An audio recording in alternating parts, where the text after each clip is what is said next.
Assalamualaikum, selamat datang di channel saya Astika Fatma. Jangan lupa klik like, subscribe, dan tanda loncengnya ya. Terima kasih. Assalamualaikum warahmatullahi wabarakatuh. Saya adalah peserta Latsar CPNS 2021 BPSDMD Provinsi Kalimantan Selatan. Nama saya Astika Fatma, nomor daftar hadir 35, angkatan 13, kelompok 4. Kali ini saya mendapatkan tugas membuat sintesa agenda 3 dan personal branding. Berikut adalah hasilnya. Nah, di agenda 3, kita mempelajari tentang kedudukan dan peran ASN dalam NKRI. Kemudian pada agenda 3 itu terdapat substansinya. Yang pertama yaitu manajemen ASN, mempelajari tentang kedudukan, peran, hak, dan kewajiban, serta kode etik ASN, serta konsep sistem merit dalam pengelolaan ASN. Yang kedua yaitu pelayanan publik, berisi tentang prinsip pelayanan publik. Dan yang ketiga, Whole of Government atau yang sering kita sebut dengan WOG, yaitu tentang konsep WOG, implementasi WOG, serta penerapan WOG. Pembelajaran modul yang pertama yaitu manajemen ASN.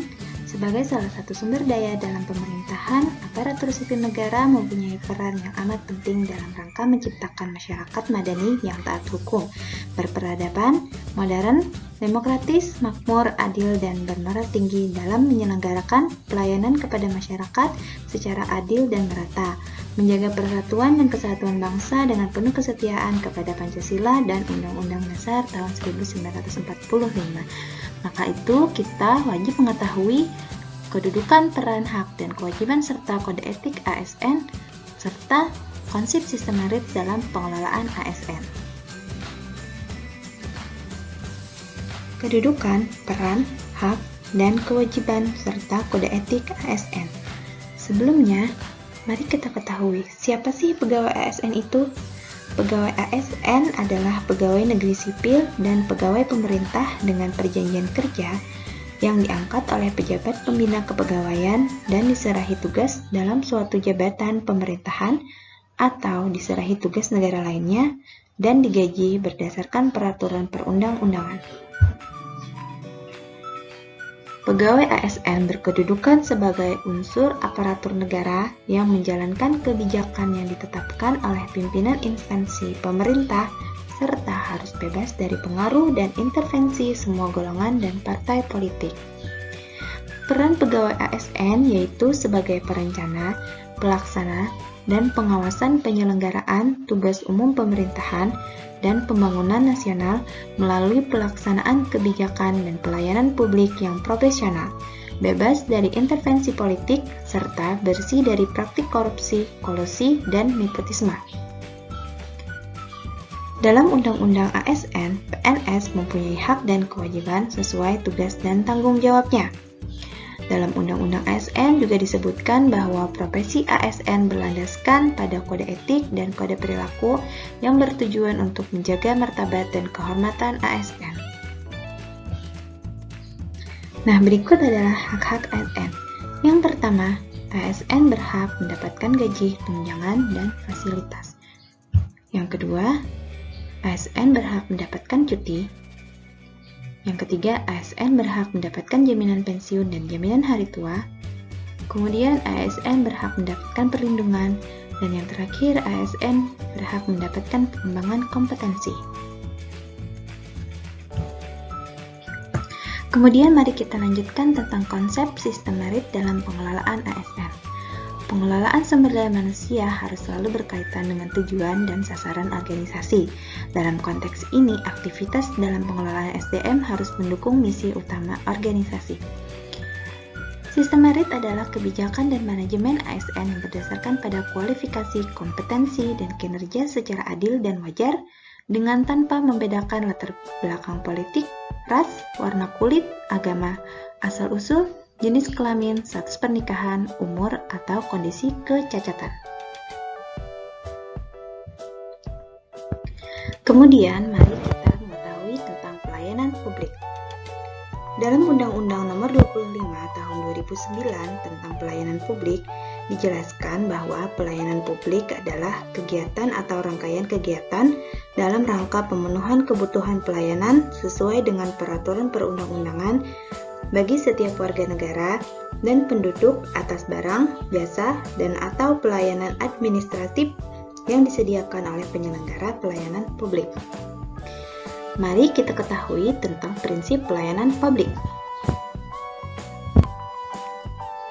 Berikut adalah prinsip pelayanan publik. Yang pertama, partisipatif. Dalam penyelenggaraan pelayanan publik yang dibutuhkan masyarakat, pemerintah perlu melibatkan masyarakat dalam merencanakan, melaksanakan, dan mengevaluasi hasilnya. Yang kedua, transparan.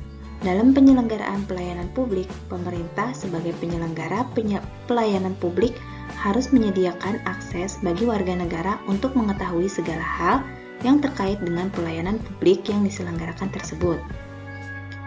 Yang ketiga, responsif. Dalam penyelenggaraan pelayanan publik, pemerintah wajib mendengar dan memenuhi tuntutan kebutuhan warga negaranya. Yang keempat, tidak diskriminatif. Pelayanan publik yang diselenggarakan oleh pemerintah tidak boleh dibedakan antara satu warga negara dengan warga negara yang lain atas dasar perbedaan identitas warga negara. Yang kelima, mudah dan murah. Penyelenggaraan pelayanan publik di mana masyarakat harus memenuhi berbagai persyaratan dan membayar fee untuk memperoleh layanan yang mereka butuhkan harus diterapkan prinsip mudah serta prinsip murah. Yang keenam, efektif dan efisien. Penyelenggaraan pelayanan publik harus mampu mewujudkan tujuan-tujuan yang hendak dicapainya. Dan cara mewujudkan tujuan tersebut dilakukan dengan prosedur yang sederhana, tenaga kerja yang sedikit, dan biaya yang murah. Yang ketujuh, aksesibel. Pelayanan publik yang diselenggarakan oleh pemerintah harus dapat dijangkau oleh warga negara yang membutuhkan dalam arti fisik dan dapat dijangkau dalam arti non-fisik. Yang kedelapan, akuntabel. Penyelenggaraan pelayanan publik dilakukan dengan menggunakan fasilitas dan sumber daya manusia yang dibiayai oleh warga negara melalui pajak yang mereka bayar. Yang kesembilan, berkeadilan. Penyelenggaraan pelayanan publik yang dilakukan oleh pemerintah memiliki berbagai tujuan. Salah satunya yaitu melindungi warga negara dari praktik buruk. Kemudian, Whole of Government atau yang sering kita sebut dengan WOG. Di sini kita akan belajar tentang konsep WOG, implementasi WOG, serta penerapan WOG. Yang pertama yaitu konsep Whole of Government. Whole of Government atau yang sering disebut WOG adalah sebuah pendekatan penyelenggaraan pemerintahan yang menyatukan upaya-upaya kolaboratif pemerintahan dari keseluruhan sektor dalam ruang lingkup koordinasi yang lebih luas guna mencapai tujuan-tujuan pembangunan kebijakan, manajemen, program, dan pelayanan publik. Oleh karenanya, WOG juga dikenal sebagai pendekatan integrasi, yaitu pendekatan yang melibatkan sejumlah kelembagaan yang terkait dengan urusan-urusan yang relevan. Mengapa WOG? Terdapat beberapa alasan yang menyebabkan mengapa WOG menjadi penting dan tumbuh sebagai pendekatan yang mendapatkan perhatian dari pemerintah. Yang pertama adalah adanya faktor-faktor eksternal seperti dorongan publik dalam mewujudkan integrasi kebijakan, program pembangunan, dan pelayanan agar terciptanya penyelenggaraan pemerintahan yang lebih baik. Yang kedua, terkait faktor-faktor internal, dengan adanya fenomena ketimpangan kapasitas sektoral sebagai akibat dari adanya nuansa kompetisi antar sektor dalam pembangunan. Dan yang ketiga, khususnya dalam konteks Indonesia, keberagaman latar belakang nilai, budaya, adat istiadat, serta bentuk latar belakang lainnya mendorong adanya potensi disintegrasi bangsa. Bagaimana WOG dilakukan? WOG dapat dipraktekkan dengan kontinum koordinasi merger. di mana pelaksanaan WOG dilakukan mulai dari sebatas koordinasi tanpa ada dampak perubahan institusi atau kelembagaan, sampai dengan proses merger atau penyatuan beberapa lembaga menjadi satu unit organisasi baru. Kemudian, implementasi Whole of Government. Yang pertama, hakikat dasar pelayanan publik. Yang kedua, WOG dalam lingkup penyelenggaraan negara. Yang ketiga, WOG dalam lingkup penyelenggaraan pemerintahan negara. Dan yang keempat, WOG dalam hubungan antara pemerintah pusat dan daerah serta antar daerah. Penerapan Whole of Government yaitu pelayanan yang bersifat administratif, pelayanan jasa, pelayanan regulatif, dan pelayanan barang. Persona branding yang dapat saya ciptakan yaitu menjadi ASN pintar. Menjadi ASN pintar artinya menjadi ASN yang profesional, inovatif, netral, transparan, adil, dan responsif.